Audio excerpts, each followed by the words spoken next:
কে বড়াইছে তুই তো বড়াইছিস কালে কেকগুলা বড়াইছে বুঝতে পড়ে গেছে সবাই হাসিস কেন এখান থেকে বসি ও আখি দোকানিটা সবাই না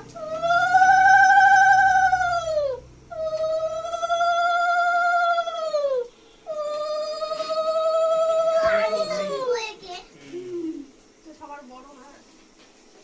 তাতে দিবি তোরা জীবন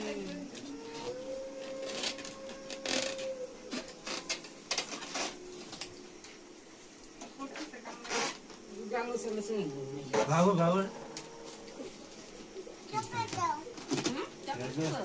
আমি মিষ্টি না খাই না এখন বড় করে এখন না একটু খাইতে হয় না এটা না গুড গার্ল আমার জল দাও ভালো তো। না বমি করতে উলে আইতে চাই এই যে জল দাও জল দাও মানে বমি কর কেকটা সরায় রাখ আগের তো তোরা আমাকে একটু হারা রাখতে উঠাও উঠাও জল উঠাও ঠিক আছে এই থালাটা যে এই সামনে থালা একটু সামনে করে দেন তাহলে একটু এই ডালটা খাইলে